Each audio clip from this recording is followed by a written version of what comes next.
Value zone hyper mart Nandamuri Balakrishna గారిచే November 28న నాచారంలో గొప్ప ప్రారంభం. నమస్కారం అనిల్ సింగ్ గారు. నమస్తే శిరీష.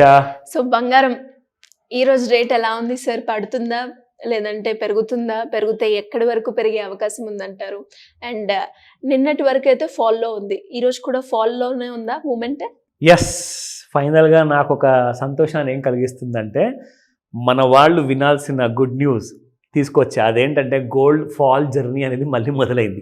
ఓకే, అంటే ఎప్పటి వరకు ఉంటుంది సార్ ఈ ఫాల్ మూమెంట్? ఈసారి 73 వరకు వస్తుంది, మళ్ళీ లాస్ట్ టైం వచ్చినట్టుగానే. కానీ ఈసారి ఒకవేళ 73,000 దిగిందనుకోండి, straight away up to 67,000 down సైడ్లో ఫస్ట్ టార్గెట్. బిలో 73 అంటే మొన్న వచ్చిన రీసెంట్ హై నుంచి మనం చూసుకుంటే 77,000 వరకు వచ్చింది రీసెంట్గా. 77 నుంచి ఇప్పుడు 75,000లో ఉంది. పడిపోయింది, బాగానే పడింది. ఎందుకంటే నిన్న రాత్రి కూడా నేను చూసాను 76,102 రూపీస్ వరకు వచ్చిన తర్వాత అక్కడి నుంచి మనం ఎలాగైతే స్టూడెంట్స్కి అందరికీ నేర్చుకోమని చెప్తాం కదా, because learn before you invest అనేది ఎప్పుడు మైండ్లో పెట్టుకోండి. అది మీరు పెట్టే పెట్టుబడికుంటే కూడా మీకు ఎక్కువగా పనికొచ్చే అదొక సీక్రెట్ అని చెప్తాను. ఎందుకంటే ఒక రూపాయి సంపాదించుకోవాలి అంటే ఇంకొక రూపాయి పెడితే లేదంటే ఇంకొక డబ్బు పెడితే మనకు వస్తుందేమో, కానీ నాలెడ్జ్ లేకపోతే మాత్రం అది కూడా రాదు. సో నాలెడ్జ్కే మీరు ఎక్కువగా ఆ ప్రాధాన్యత అనేది ఇవ్వండి. ఎందుకంటే నేను చేస్తున్న ప్రతి వీడియోలో ఏ రోజు కూడా రికమెండేషన్ విషయంలో నేను నమ్మను. ఎందుకంటే మనము ఇక్కడ ఎడ్యుకేట్ చేస్తేనే మీరందరూ కూడా మీ ఫ్యామిలీలో అందరినీ మీరే ఎడ్యుకేట్ చేసుకుంటారు. కాబట్టి సొసైటీ అంతా అవేర్నెస్ క్రియేట్ అయితే ఏమవుతుందంటే అందరు లాభాల్లో ఉంటారు. కావాల్సింది అదే కదా.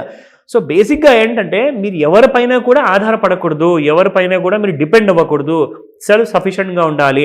మీరు ఈరోజు చేస్తున్న ఫైనాన్షియల్ ప్లానింగ్ రేపటి రోజున మీకు బాగా పనికొస్తుంది. ఎందుకంటే you can become a crorepati. ఒక కోట్లాధికారి అవ్వాలి అంటే నేర్చుకోండి ఎలా అవ్వాలో. ఓకేనా? సో 76,102 నుంచి ఇవాళ 75,450 వరకు రావడం జరిగింది. ఒక్క రాత్రికి దాదాపు మన కాదన్న కానీ 700 రూపాయలు కుప్పగూలింది బంగారం నిన్న రాత్రికి. ఈ రోజు కూడా అదే నెగిటివ్తో మొదలైంది బంగారం. సో ఫస్ట్ మనం స్పాట్ రేట్ చూసుకుందాము, దాని తర్వాత మనం నేర్పిద్దాము మన ప్రేక్షకులకు ఎలా ఐడెంటిఫై చేయాలి ఇంకొక ఫాల్ని. సో 7,751 ఉన్న 24 క్యారెట్ గోల్డ్ నిన్న ఇవాళ మనం చూసుకుంటే 7735లో ఉంది. It has just fallen by about 16 rupees, 16 రూపాయలు.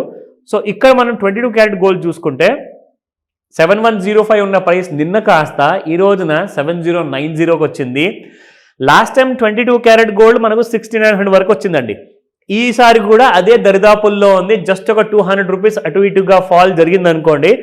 ఈసారి 6900 మీకు 22 క్యారెట్ గోల్డ్లో ఒకవేళ దిగిపోయింది అనుకోండి, మీకు కనీసము 67,024 క్యారెట్ గోల్డ్ వస్తే ఇది మీకు 6200లో అవైలబుల్ ఉంటుంది. సో ఇక్కడ నుంచి కనీసం మనకు 800 రూపాయల నుంచి 1000 రూపాయల వరకు మీకు 22 క్యారెట్ గోల్డ్లో కూడా ప్రైస్ కరెక్షన్ రాబోతుంది రాబోయే వారాల్లో. సో దానికోసం మీరు వెయిట్ చేయండి. But let me show you ఈ రోజు గోల్డ్ మనం ఎలా ఐడెంటిఫై చేయాలి గ్రాఫ్లో. సో ఇక్కడ మనం చూసుకుంటే శిరీష, ముఖ్యంగా ఇది డైలీ చార్ట్ పెట్టాను ఇవాళ నేను. మనం జనరల్గా ఏంటంటే 15 మినిట్స్ 30 మినిట్స్ మనం రెగ్యులర్గా చూపిస్తూ ఉంటాము. ఈ రోజు డైలీ చార్ట్లో ఎందుకు చూపిస్తున్నానంటే అసలు గోల్డ్ ట్రెండ్ అందరూ భయపడుతున్నారు. అదేంటి ఇంకెంత పెరుగుతుందా దేవుడా, ఇంకా పెరిగిపోతూనే ఉంటుందా పడదా అని చెప్పే భయం ఏదైతే ఉంది కదా మీ మనసులో, ఆ భయాన్ని దూరం చేసే ఐడియా ఒకటి నేను మీకు ఇప్పుడు చూపించబోతున్నాను. So see this.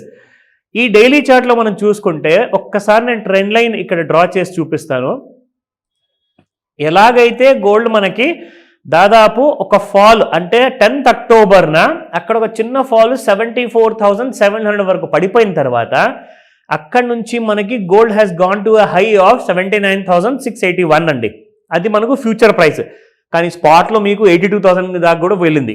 సో ఇక్కడ మనం చూసుకుంటే ఈ ఫాల్ నుంచి ఒక్కసారి మన ట్రెండ్ లైన్ డ్రా చేశాం కదా, బ్రేక్ అయ్యింది ఇక్కడ on the date of 1st November Sirisha. 1వ తేదీన ఈ నెల నవంబర్ నెలలోనే మనకు అక్కడ నుంచి ఫాల్ అనేది మొదలైంది. That price was around 79,000 rupees. ఆ రేట్లో నుంచి ఫాల్ స్టార్ట్ అయింది. ఎక్కడ దాకా పడింది? 14th నవంబర్ చిల్డ్రన్స్ డే వరకు gold has fallen to the price of 73,300. అక్కడి నుంచి మళ్ళీ ఒక చిన్న రైజ్ అంటూ మనకు కనిపించింది. Gold has gone up to the level of 77,000. మీకు ఇందాక నేను చెప్పాను, that was on the date of 25th November. ఇప్పుడు మనము ఇంకొక ట్రెండ్ లైన్ ఇక్కడ డ్రా చేసి చూపిస్తాను మీకు. సో ఇక్కడ మనం డ్రా చేసిన ట్రెండ్ లైన్ కింద వచ్చిన తర్వాత ఎలాగైతే ఫాల్ జరిగిందో ఇక్కడ కూడా నేను డ్రా చేసిన ట్రెండ్ లైన్ కి కింద వచ్చింది చూడండి. ఇక్కడ మనకు ఇదైతే చాలా పెద్ద గ్రీన్ బార్ కాబట్టి ఇది లోపలే ఉన్నట్టు లెక్క. ట్రెండ్ లైన్ బయటికి వచ్చింది on the date of 26th November Sirisha. ఆ రోజు నుంచి 27th నవంబర్ నిన్నటి దాకా కూడా ఆ ట్రెండ్ లైన్ కిందే ట్రేడ్ అవుతుంది. ఒకవేళ ఆ ట్రెండ్ లైన్ దాటాలి అనుకుంటే కనీసం గోల్డ్ మనకు 78,100 దాటితేనే అప్పుడు మీకు 85,000 90,000 కూడా వెళ్ళే అవకాశం ఉంటుంది. కానీ అలాంటి సిచ్యువేషన్ అండ్ ఛాన్సెస్ లేవు ఇక్కడ. ప్రస్తుతానికి మాత్రం gold is continuing with the fall. So ఈ ఫాల్ని మనం ఎన్కాష్ చేసుకుందాము. ఎవరికన్నా ఒకవేళ ఇక్కడ నుంచి అక్యుములేషన్ అంటే 1 గ్రాము 4 గ్రాములు 10 గ్రాములు కొంటారు అంటే మీరు స్లోగా, అది మీ ఇష్టం, అది నేను రికమెండ్ చేయట్లా. మీరు కొనాలి అనుకుంటే ఫాల్లోనే బెనిఫిట్ కాబట్టి మెల్లమెల్ల కొనండి. కానీ ఈసారి 73,300 దిగిందంటే మాత్రం there will be a big crash gold లో. కనీసం మీరు వెయిట్ చేయండి. ఆ గుడ్ న్యూస్ తో ఆ రోజు మనం అందరం షాపింగ్ వెళ్దామని చెప్తా. అంతే సార్. సో మరి అలా ఎవరికైనా కూడా గోల్డ్ గురించి, బంగారం కొనే సమయంలో ఎలాంటి జాగ్రత్తలు పాటించాలి అన్న విషయాలు కావచ్చు, అప్పుల నుంచి ఎలా బయటపడాలి, ఒక మంచి ఇన్వెస్ట్మెంట్ ప్లాన్ చేసుకోవాలి అంటే దాని సరైన మార్గం ఏ విధంగా చూస్ చేసుకోవాలి, దానికి మీ గైడెన్స్ కావాలి అంటే ఎలా అప్రోచ్ అవ్వాలి? ఇంపార్టెంట్ ప్రశ్న శిరీష. ఇది అందరూ grown up children has to learn. అంటే గ్రోన్ అప్ చిల్డ్రన్ అంటే ఎవరైతే over and above 18 years age ఉన్నారో వాళ్ళు కూడా పిల్లల లాంటి వాళ్ళగానే తప్పులు చేస్తుంటారు. నేను ఎందుకు గ్రోన్ అప్ చిల్డ్రన్ అంటున్నానంటే అబౌవ్ 18 and 21కి మనము ఓట్ హక్కు తెచ్చుకుంటాము. అలాగే అన్ని కైండ్ ఆఫ్ మేజర్ యాక్టివిటీస్ మనం చేయొచ్చు యాజ్ అ మేజర్గా. కానీ ఏజ్ పెరుగుతున్న కొద్దీ ఆ లెర్నింగ్ కెపాసిటీ, ఆ నాలెడ్జ్ కెపాసిటీ పెరుగుతుందా? కాదు కదా. సో అలాంటి సమయంలో మనకు కావాల్సింది ఒక టీచర్. నేను మీకు యాజ్ అ ఫ్రెండ్గా, ఒక గైడ్గా, యాజ్ అ ఒక కోచ్గా మీకు ఆ విషయంలో నేను మీకు సపోర్ట్ చేస్తాను. ఎందుకంటే జీవితంలో మనం కొన్ని గుణపాఠాలు నేర్చుకుంటాం. కానీ ఆ గుణపాఠం నేర్చుకున్న తర్వాత మనం అది గుర్తుపెట్టుకొని మరీ ముందుకెళ్ళాం. ఏదో ఒకసారి మళ్ళీ తప్పు రిపీట్ చేస్తూనే ఉంటాము. ఫైనాన్స్ విషయంలో అది జరగకూడదు. మీరు కావాలన్నా అలాంటి తప్పు చేయాలనుకున్న మీరు చేయలేరు. ఎందుకంటే ఈ క్లాస్లో మనం అలా ట్రైన్ చేసేసేసి మీ మైండ్ని అలా షార్పన్ చేస్తే ఏమవుతుందంటే ఇన్వెస్ట్మెంట్ విషయానికి మీరు ఇమోషనల్గా కాదు లాజికల్గా ఆలోచించడం మొదలు పెడతారు. సో దీనివల్ల లాభం అంటూ మీ ఫ్యామిలీకే, మీ ఫ్యూచర్కి ఉంటుంది, రిటైర్మెంట్కి ఉంటుంది, పిల్లల ఎడ్యుకేషన్కి అలాంటి బెనిఫిట్ ఉంటుంది. సో క్లాస్ జాయిన్ అవ్వండి. ఈ నంబర్ ఏదైతే మీకు స్క్రీన్ పైన కనిపిస్తుందో కాల్ చేయండి. నంబర్ బిజీగా ఉందా, మీరు సీరియస్గా ఉన్నారు కదా చదువుకుందామని, నేర్చుకుందామని, సో తప్పకుండా వాట్సాప్ మెసేజ్ పెట్టండి. నేను నా టీం పూర్తి సహాయాన్ని మీకు అందజేస్తాము ఈ రోజే. Thank you sir. Thank you so much. Welcome Sirisha.